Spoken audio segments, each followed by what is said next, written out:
This gentleman, who is Muslim, for some reason thought that the white conservative party, the Klan rally called the GOP State Caucus, it's just a Klan rally, thought that they would welcome him in.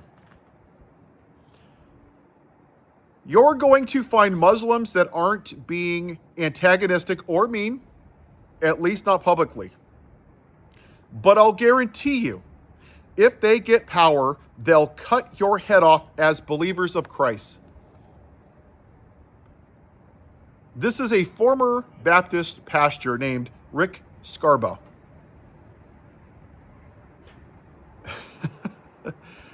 The guy was in disbelief. He couldn't believe what he was hearing. But this is what they told him.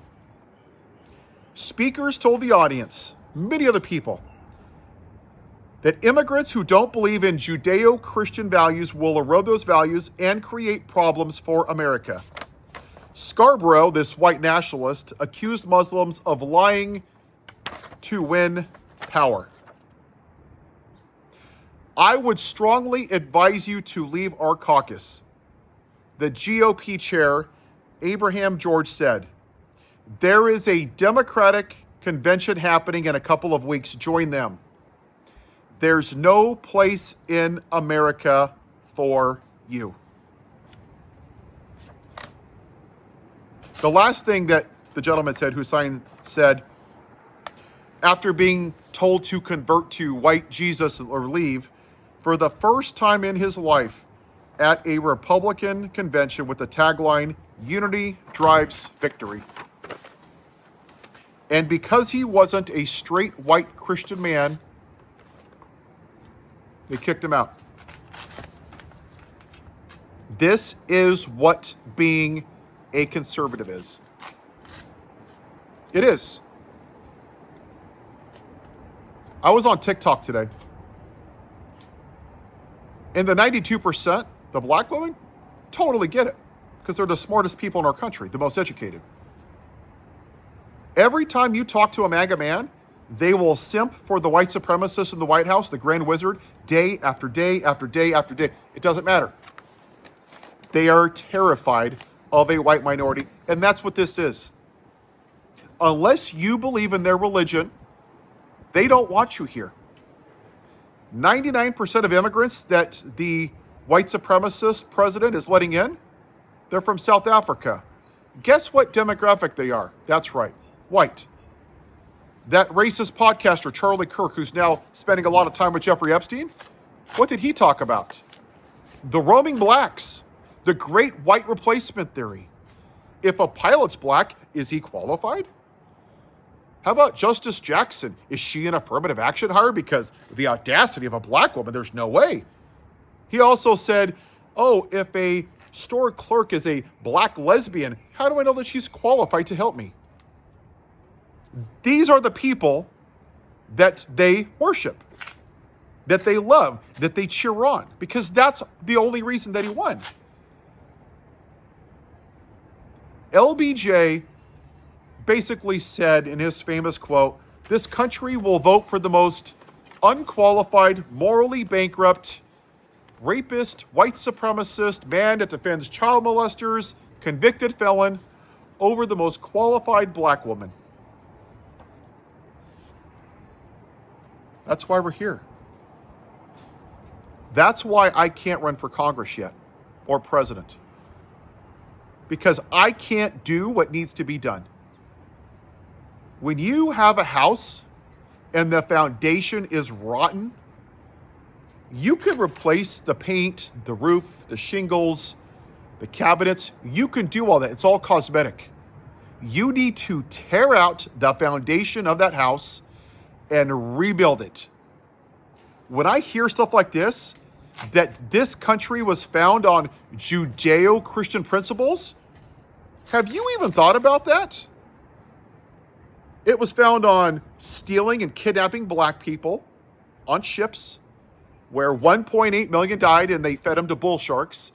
We whipped black people, beat them, shackled them, put rings on their necks, hung them from trees, tore out the fetuses, used the babies for alligator bait. We gave smallpox blankets, to Native Americans. We kicked them off their lands. We decimated their people. We put Asians in internment camps. What kind of Christian nation is that? But you have to understand this. According to white evangelicals, especially MAGA, that is their version of Christianity. And what Christianity means to me is white supremacy. Is that they believe because they were born looking like me, that they somehow have a God-given right to own a gun and to be at the head of the house forever and rule the entire country. And what you're seeing right now is they know white people are afraid of Muslims, Somalians, Mexicans, Latinos, Latinas, etc. And they're afraid. You ever seen one of those cans of orange concentrate? I haven't made it in a while. Remember that? And you would dethaw them and you would mix like 2 or 3 cups of water. And what's happening is you're adding more water to it. And that orange concentrate is white concentrate. And Make America White Again is Donald Trump's Hail Mary saying, if you want to maintain a white majority as long as possible, rig the midterms, rig the 2028 election, put in the SAVE Act and disenfranchise black people. Gerrymander the black districts so they don't have representation, and white men will do what I tell them to do. Demonize the brown people coming from Mexico. Say that they're poisoning the blood of America. That's not a racial trope from Nazi Germany. Import white people from South Africa. Dr. Oz, what's he talking about? The birth rates, right? 2.1 versus 1.5, which is where we are. Because they're scared that not enough white babies are being produced. Erica Kirk, that Tammy Faye Baker fake-ass Christian, and all these other white, blonde-haired, blue-eyed, fake-ass Christians that run around with their Bibles and the gold crosses and preach Jesus, but act like antichrists. More babies, more white babies. That's what this is about. I have to do this because I'm white. With great power comes great responsibility. One of my friends, Dr. Kadeh, said something. She says, I can say what you're saying every damn day, and she's black. It's not going to mean a damn thing coming from me because black people have been saying it since 1619. You, a white dude saying it, that means a hell of a lot more. And you know what I get from white dudes all the time? Why are you saying this? Do you hate America because you're white? No, I'm saying this because it's the right thing to do. And you're upset because you're not used to a white guy calling out this country. America is not a great country. And if you don't like that, you could ship your ass back on the Mayflower, back to England where you came from, because you're an undocumented immigrant. Criticizing this country is patriotic. You people are white nationalists. You love symbols. You love red, white, and blue, and bald eagles, and songs, and guns, and all this bullshit. That's not patriotism. That's nationalism. And you don't love the red, white, and blue. You only love the white. It's rich, isn't it? How many people want to talk about the Second Amendment? They'll put it on condoms and socks and bumper stickers. But you'll never talk about the 3/5 clause, which is how this great Christian nation was designed. It was designed by racist founding fathers that owned black people and said black people were only worth 3/5 of a white man. And for the first 100 years, that piece of shit, Andrew Jackson, wouldn't even let black people be citizens in this country. They couldn't even vote till the 1960s. And you're going to tell me that that was found on Christian values? Maybe somebody can educate me, because where in the Bible does it say a black person is worth less than a white man?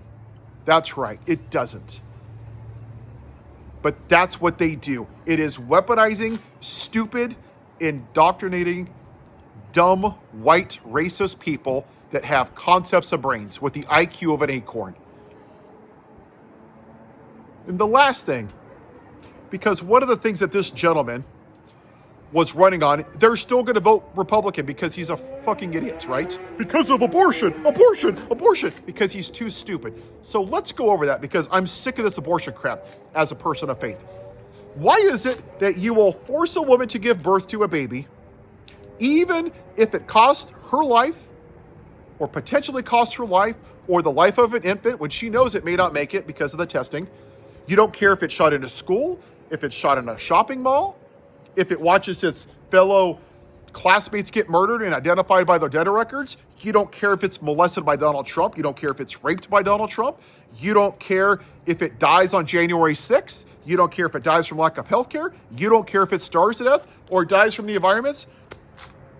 How in the hell are you pro-life? Because the moment that that baby's born, you don't give two shits about the life. So please, for the love of Christ, spare us your religious nonsense. I'm pro-life. I stand for women. I stand for immigrants. And the last thing I'm going to say, it's rich. How many of you said, I'm not racist. I'm not a racist hillbilly white trash. I just want people here legally. Okay, so do I. It's a civil offense. But you're going to tell me that people that are doing the jobs that you lazy, obese, fat-ass MAGA are too lazy to do? Many of them build our houses and work in the fields, and they bust their asses way harder than most white people do. Never been found guilty of a felony, paid their taxes, raised their kids here. Somehow, they deserve to be treated like animals and thrown into concentration camps, but you went to the voting booth and voted for a man that rapes women and defends child molesters, is a 34-count felon, commits tax fraud, and causes an insurrection? Oh, it's almost like it wasn't about law and order, does it? It was almost about, I don't know, maybe it was white supremacy, that the brown people are diluting the white population. That's what the election was about. And for the CNNs and MSNBCs and Fox News, screw all of you. You all know exactly why Donald Trump won, and y'all don't have the balls to say it. So I will. Have yourself a white day.